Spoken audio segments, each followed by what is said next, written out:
Trump is the Kekistan agent of chaos, right? It doesn't really matter what's happening because we want to tear the whole system down, type thing. So it's actually good. I am much more skeptical. I think this discredits everybody. I really do. It discredits the right in the world, and it's massively discrediting to MAGA as well. Massively discrediting. Let's not forget the system's basically said, like, we'll give you a go after all this resistance and blah blah blah. Let's give the guy a chance. I think a lot of people were prepared to give Trump a chance, to prepare to like run this experiment to see what happens. Like I said, the regime was kind of at peace with it because of all the reasons I said before. All of those things, yes. Trouble is, you can't fuck up on this level and expect to save face. It's an embarrassment, and he's not going to come out of this cost free. His reputation as a strongman leader around the world has been damaged. Okay, you've just got to imagine if it was President Xi behaving like this, or Putin behaving like this. Okay, we would not. And he'd come out and he'd rattle his saber in front of the world, and then he'd back down in the space of a week. Everybody would be like, "What the fuck are you doing?" And in our eyes, it would just destroy Putin's reputation, or Xi's reputation, or any other leader's reputation. Okay. These things can't come cost-free, and I'm afraid the copes of MAGA don't reach anybody else but MAGA, right? The world is bigger than just Trump's little base, okay? And this is one of those things that has been a problem when J.D. Vance, for example, gives these speeches. It's like it's like these speeches are designed for captive dreamer, like it's designed for like these fucking retards online. You can't run a country like that. You cannot run a country solely appealing to, online anons. This is the real world now. So, and it's like I said, the ultimate effect is it discredits all of this, and it makes it massively less likely that you're going to get the things that you want. Because I fear that the ultimate upshot is that the system, the establishment, the neolibs, the shitlibs, the left writ large are going to ultimately come out the other side of this strengthened, right? Just imagine this. If me, with this channel, with all the stuff I've talked about and my, populist delusion and Carlyle and all the things I've talked about and all the things I've taught in this channel over the past God knows how many years now. If I am watching the Rory, I made a video 2 or 3 weeks ago called "Why I Hate Rory Stewart." Okay, I've got a visceral hatred of Rory Stewart. If I am watching the rest is politics and agreeing with what Rory Stewart is saying, imagine what your average person is doing. I am not just representative of one man. There are thousands, hundreds and thousands, and perhaps millions of people who are having exactly the same reaction. Any libertarian who supported Trump, who knows a little bit of econ, is now thinking like, this guy is a fucking raving lunatic.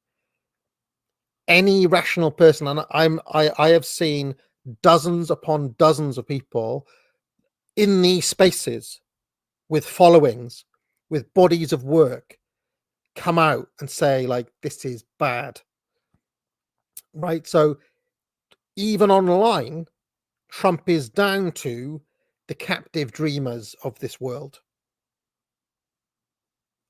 It's a problem, and ultimately you don't want to be associated with it. I will carry on. Studio Rainer says, and so rather than people attacking me, they've got to come up with a hold on a second, we are losing a lot of support here because we fucked up, right? You cannot gaslight people into treating this massive L as a win, as I said at the top.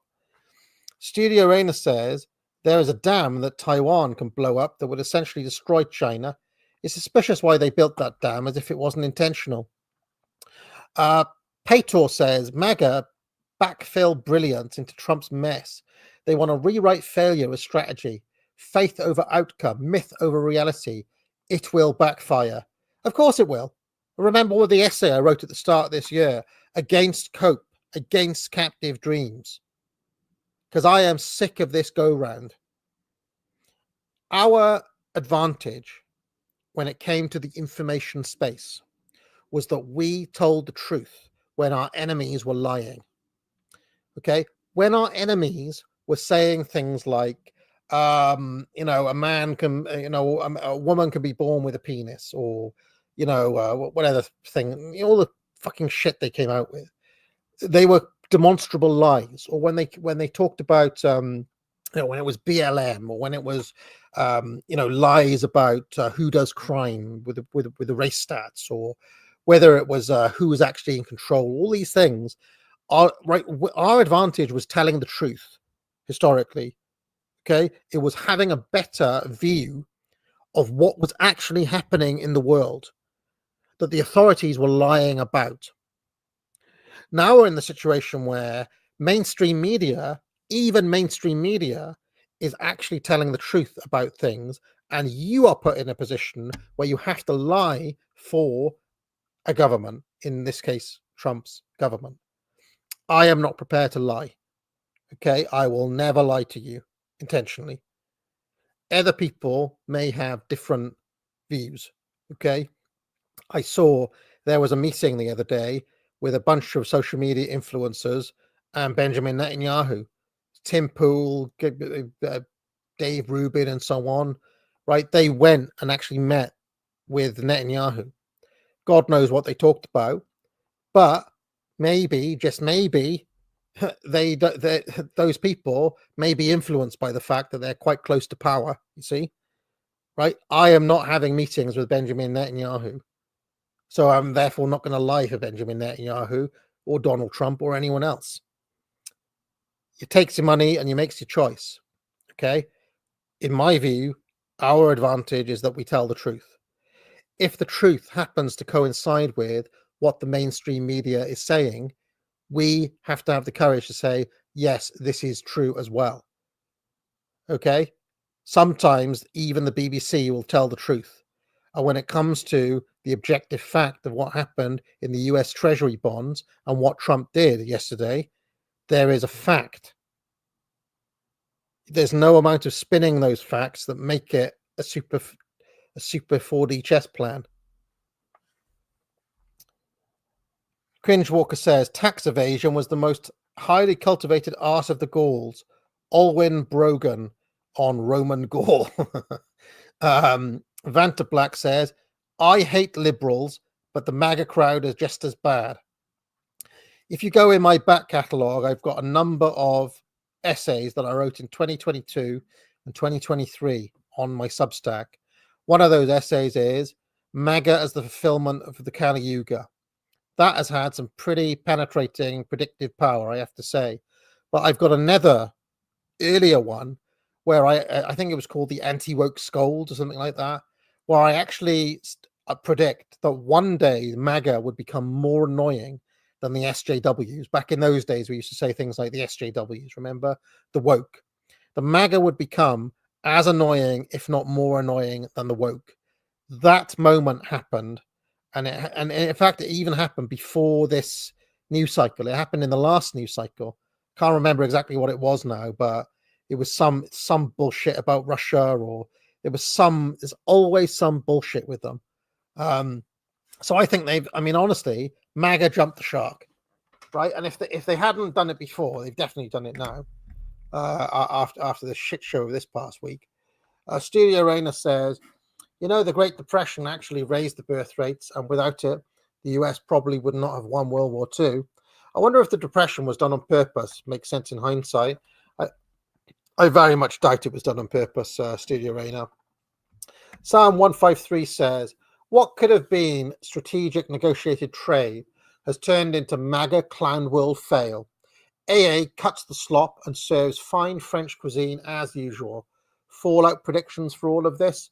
Well, thank you very much, Sam 153. It means so much. And my French cuisine, my French beef is beautiful and your beef is weak. One of my favorite moments in all of this. I might have to cut that out and add it to the soundboard because it really tickles me. My predictions for the fallout are what I said on the debate the other day. The left is ultimately going to be strengthened. The neoliberal establishment is going to be strengthened because basically MAGA looks stupid. So it discredits the right and it credits the left. And there's going to be dozens upon dozens of people like me and like Alex Kashuda and like Eugippius and like, I mean, there's been loads of them, Keith Words and just the whole kind of right that aren't part of this magatardery, that are just like, you know, they are, a lot of people are thinking, do I want to be associated with this fucking shit show right now? Because it makes me look bad to be associated with this. It makes you look bad. It makes everybody look bad. And, you know, I would say that that is a problem. That is a problem because MAGA have decided to just become like the lowest IQ cult imaginable, whereby all they're doing is coming up with copes to justify the actions of dear leader, right? Well, that's not why anybody signed up to the dance. Right? Go back and watch my video yesterday. You signed up for this because you want to decrease immigration. You want to sort out the demographic issues. You want to get, you know, all of the things that we've talked about. But instead, you're now in the mode of trying to justify all of this, coming up with post facto justifying copes for the American government, essentially. All right. Funny how that happens. So, I mean, I have no intention of becoming one of those. I think they've made that clear. Yeah, but mindless cheerleaders, essentially. So it will be, I mean, it's almost like an IQ sorting mechanism. And this particular issue, you know, has almost been like that, you know.